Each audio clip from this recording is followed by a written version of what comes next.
अपने जीवन में उतार लें तो पूरा प्रवचन जितना है वो अपना रंग ले आएगा। जैसे चद्दर का एक भी कोना पकड़ लें तो पूरा चद्दर आ जाता है ना, ऐसे परमार्थ में कि हम अगर संतों की एक भी बात मान लें तो धीरे धीरे हमारे अंदर योग्यता बनती चली जाएगी, तो हम परमार्थ के अच्छे पथिक बन जाएंगे। अध्यात्म के बिना किसी को शांति नहीं मिल सकती, चाहे जो पद हो, चाहे जितना रुपया हो, चाहे जितनी भोग सामग्री हो, जब तक उस अध्यात्म में प्रवेश नहीं तब तक मन को विश्राम नहीं मिल सकता। मन सदैव चंचल बना रहता है, इसको विश्राम देना है चाहिए, और वो मिलेगा भगवान के आश्रय से, भगवान के चिंतन से। अध्यात्म के बिना मन शांति नहीं है। और हम जो कुछ भी करते हैं मन शांति के लिए करते हैं, मन प्रसन्न हो जाए, मन शांत हो जाए। लेकिन आप देखो विविध प्रकार के रुपया पैसा भोग सामग्री से ये कभी शांत नहीं हुआ।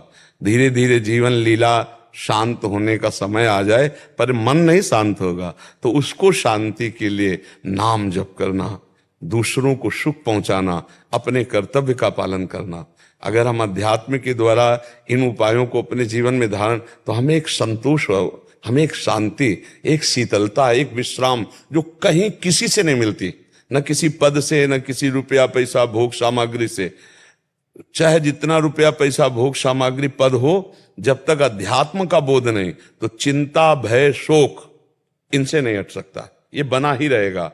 और जब अध्यात्म आ जाता है तो निश्चिंत, निशोक, निर्भय, एक अद्भुत आनंद, क्योंकि भगवान है ना, वो अकेला निर्भय सबको पछाड़ने की ताकत रखता है, क्योंकि उसको पता है मेरे साथ भगवान है।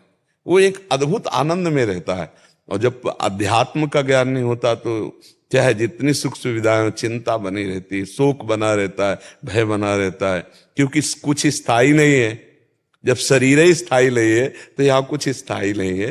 इसलिए कोई नशा मत करना, अच्छे आचरण करना और भगवान का नाम जप करना, और रोज सत्संग सुनते रहोगे तो आपके हर प्रश्न का उत्तर मिलता रहेगा, क्योंकि कोई न कोई प्रश्न जो निकलेगा वो अपने लोगों का भी होता है। समस्या का समाधान जो अगर रोज सत्संग सुनता रहे तो प्रश्न ही नहीं रह जाएगा। जैसा आपने कहा कि जो हम सुनते हैं तो उससे निराकरण हो ही जाता है।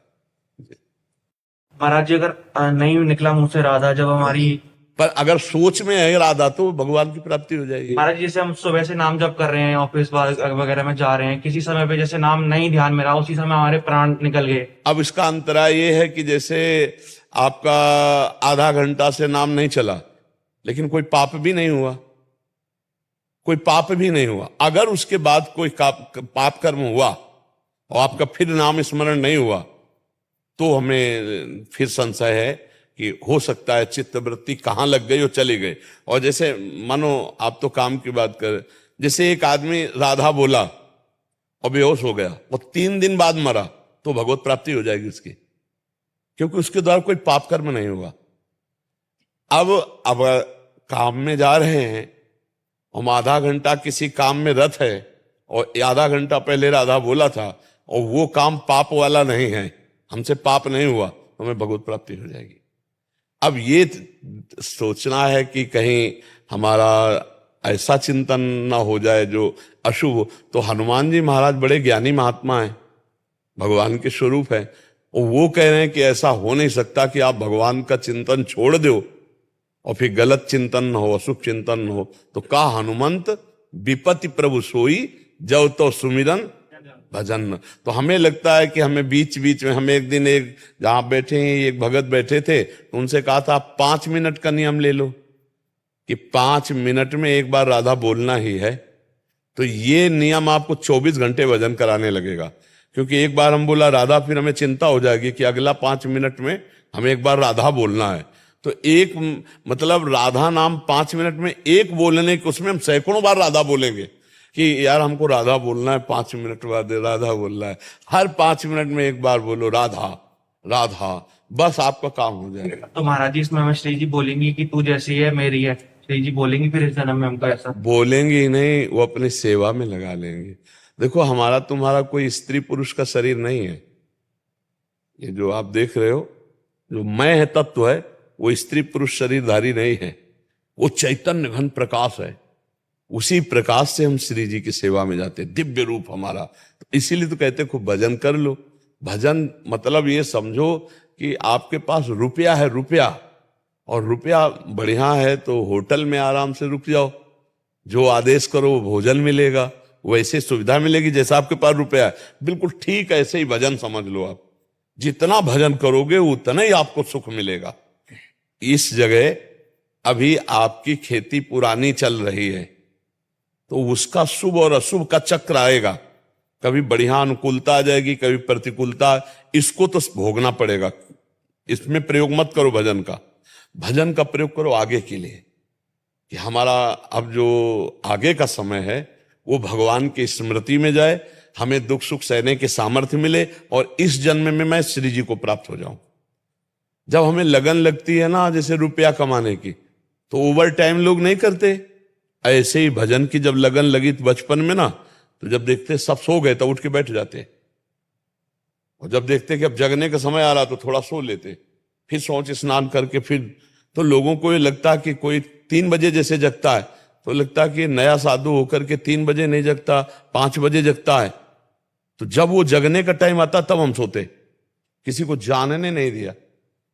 जब वो सो गए उनके साथ लेटे, और जहां वो सो गए तब बैठ गए, अपने आप भजन चल रहा रात्रि में, और जहां उनके जगने को हुआ तो हम लेट गए।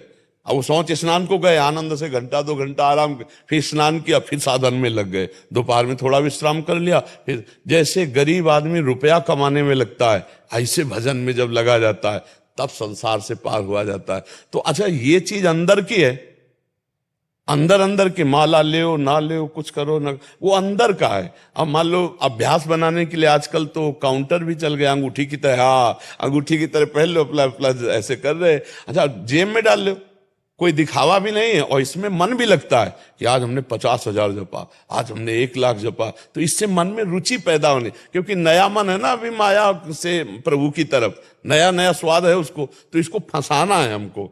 और सच्ची कह रहे हैं अगर ये फंस जाए तो जैसे तुम यहां बैठे हो और अभी कोई विषय चिंतन वो करना चाहे तो अंदर अंदर विषय चिंतन कर लेगा सत्संग सुनते हुए, ऐसे विषयों में रहते हुए भी आप सत्संग का चिंतन कर सकते हो, भजन का चिंतन कर सकते हो, मन साथ दे दे। तो अंदर मन साथ तब देता है जब इसको प्रीति हो जाए या भय हो जाए, 2 होना चाहिए, 2 में कोई ना कोई होना। भय मृत्यु का हो जाए कि मरेगा तो सब कुछ छूटेगा, कोई साथ तो जाना नहीं, तो राधा राधा राधा राधा, पता नहीं कब मरना है, राधा राधा, या प्रीति हो जाए प्रभु से। तो जैसे कामी ही नारी प्यारी जिम, लोभी जिम प्रिय दाम, तिम रघुनाथ निरंतर प्रिय लागो में, तो प्रियता पूर्वक भजन होने लगेगा। भयपूर्वक भजन होगा या प्रियता पूर्वक भजन होगा? तो हम अभी प्रियता पूर्वक तो है नहीं, तो हमें थोड़ा भय रखना चाहिए, हमसे कोई गलती न हो जाए, कोई पापाचरण न हो जाए, कहीं ऐसी जगह प्राण न निकल जाए कि हम प्रियाजू का ध्यान नहीं कर रहे और नाम नहीं जप रहे, प्राण निकल गए तो धोखा हो जाए, राधा राधा राधा राधा राधा राधा, तो आनंद आ जाए। 2 में एक चीज आ जाए, या तो प्रीति आ जाए और या भय आ जाए। भय आ जाए, जो सभीत आवा शरणाई रखियो ताई प्राण की नहीं, भगवान नहीं कह रहे कि यदि भयभीत होकर मेरी शरण में आ जाए तो मैं उसे प्राणों से अधिक प्यार करूंगा। तो भय आ जाए या प्रीति आ जाए, तो ये दोनों चलते रहते हैं, कभी भय कभी प्रीति। जैसे सत्संग में बैठे हैं या एकांतिक में बैठे हैं तो भाव बन रहा है, हाँ हाँ और कभी बाहर हैं तो फिर अच्छा है, अच्छा है। दोनों हमें भगवत प्राप्ति कराने वाले, दोनों भगवान से जोड़ने वाले। तो गुरु परंपरा का जो तिलक है उसको जरूर धारण करें, उससे मतलब हमारा सौभाग्य है। अच्छा, कुछ भजन ना हुआ हो, अगर कंठी तिलक धारण किए शरीर छूट जाए तो यमराज नहीं आएंगे, क्योंकि हमने भक्तमाल जी में महिमा पढ़ी तुलसी जी की, जिसके गले में तुलसी पड़ी है। अच्छा, माला जप रहा है तो नाम तो जपेगा ही, कुछ ना कुछ तो जपेगा भगवान का नाम, और उसके रजिस्टर में नाम जमा हो रहा है। मान लो हम कह रहे 2 माला जपा, 4 माला जपा, तो 400 बार राम राम बोला, 400 बार राधा राधा बोला, तो उसके हिसाब में 400 बार राधा नाम जमा हो गया, तो उसका उद्धार नहीं हो जाएगा? एक नाम के बराबर है पूरा त्रिभुवन नहीं, 400 नाम। तो हम फिर निरंतर क्यों जपें? निरंतर इसलिए कि पता नहीं कौन सी आखिरी श्वास हो हमारी, उसी श्वास में हमारा राम कृष्ण हरि राधा जो नाम है वो नाम निकला तो तत्काल भगवत प्राप्ति हो जाएगी। इस लोभ से हमें निरंतर नाम जपना है, पता नहीं कब शरीर छूट जाए। अच्छा, अगर नाम नहीं चल रहा तो कहाँ वृत्ति है? क्योंकि वृत्ति भागती रहती ना हर समय संसार में, अभी सिद्ध तो हो नहीं गए, इसलिए हर समय नाम जपने का अभ्यास डाल ले, और जब गुरु कर ले तो फिर कंठी तिलक में शर्माए ना, और जब तक गुरु ना हो तब तक चलता रहे नाम जप करते हैं ऐसे। अशोक चौहान जी हरियाणा से। जय जय श्री श्री हरिवंश महाराज जी, आपके चरणों में कोटि कोटि नमन। महाराज जी, यदि नाम जप या मंत्रोच्चारण इस बात को ध्यान में रखकर किया जाए कि मुझे भगवत प्राप्ति हो, तो ये मेरी इच्छा, कामना, आकांक्षा हुई, निष्काम भक्ति कैसे हुई महाराज? ये परम निष्कामता ही है। भगवत प्राप्ति की इच्छा रखना है, परम निष्कामता है। इसी इच्छा के बल से सारी इच्छाओं को मिटाया जाता है, इसी कामना के बल से निष्काम स्थिति प्राप्त, ये जरूरी है। ये इच्छा, मुमुक्षुता, भगवत प्राप्ति, ये जरूरी। इसके बिना साधना में रंग नहीं आता, भजन में रंग नहीं आता। जब हमको ये होता है कि अब मुझे भगवान से मिलना ही है, चाहे प्राण त्याग दें, चाहे मृत्यु जैसा कष्ट आ जाए, अब नहीं, अब कुछ नहीं, केवल भगवान को प्राप्त करेंगे। इसी इच्छा ने सारी इच्छाओं को रौंद दिया और आगे बढ़ा दिया भगवत प्राप्ति के मार्ग में। इसको सकामता थोड़ी कहते हैं, ये तो परम निष्कामता है। हाँ दर्श जी वृंदावन से। राधे राधे महाराज जी। जी, राधे राधे महाराज जी। महाराज जी, हमारा प्रश्न है कि हमारे घर में लड्डू गोपाल जी विराजमान हैं, पर घर पर उन्हें कोई छोटा बच्चे नहीं मानता। हमारी माता जी उन्हें सुबह स्नान कराती है, पूजा करती है, उसके बाद हमारी ताई जी आती है, वो फिर उन्हें स्नान कराती है, फिर उनकी पूजा करती है, फिर हमारी दीदी आती है, फिर उन्हें स्नान कराती है। तो बच्चे को रोज रोज सुबह हाँ, 3-4 बार ठीक स्नान हो जाता है, नहीं चाहे कितनी भी ठंड हो रोज। ऐसे लेकिन जो आया सुनो। हाँ, ये आकर पहले आते हैं और मिलाते हैं, फिर पूजा करते हैं, फिर कहते हैं तो से कौन बोल रहा था, तो क्या पता है। ले ऐसा ले। एक आवे स्नान करा दे, दूसरा आवे वस्त्र धारण करा दे, तीसरा आवे भोग लगा दे, चौथा आवे आरती पद गायन करे। ऐसे तो सेवा होती है नहीं कि जो आवे सो ही स्नान करवा दे, तो बात ये तो नहीं ठीक रहेगा। क्यों? हाँ, ये ठीक नहीं है, ऐसा ठीक नहीं है। तो कौन बता दी, तो कहाँ से पता है। हाँ, पर मतलब वो ऐसा ठीक नहीं। हम 4 लोग घर के हैं, अलग अलग अपनी अपनी सेवा ले लें, तो केवल स्नान ही सेवा थोड़ी कि स्नान एक करा दिए, वस्त्र धारण करा दिए, कोई श्रृंगार कर दिए, कोई भोग लगा दिए, कोई आरती कर दिए। ऐसे अलग अलग सेवा होती है। जिस समय ठाकुर जी को कोई स्नान करा रहा तो कोई भोग की तैयारी कर रहा, कोई आरती की तैयारी, ऐसे मिल के किया जाता है। वो ज्ञान ना होने के कारण ऐसा हो। तो जब तक हम उनमें भगवान का भाव नहीं करेंगे, जब तक उनमें हम अपना वात्सल्य नहीं समर्पित करेंगे, तब तक वो पीतल या धातु दिखाई देंगे। जब जैसे तुम्हारे मन में थोड़ा भाव आया तो एक पीड़ा हुई ना, यार सर्दी हो चाहे जो ऋतु हो, जब जो आया सो नहा दिया, 4 बार नहा दिया, तो स्नान 4 बार से ठाकुर जी को ठंडी लगेगी, बच्चा है गोपाल जी, यही भाव ठाकुर जी पकड़ते हैं। भाव तो एक दिन श्री विठल नाथ जी महाराज वल्लभाचार्य जी के पुत्र श्री ठाकुर जी एकदम चिपक गए छाती पे और कहा, बंदर मुझे डर लगता है।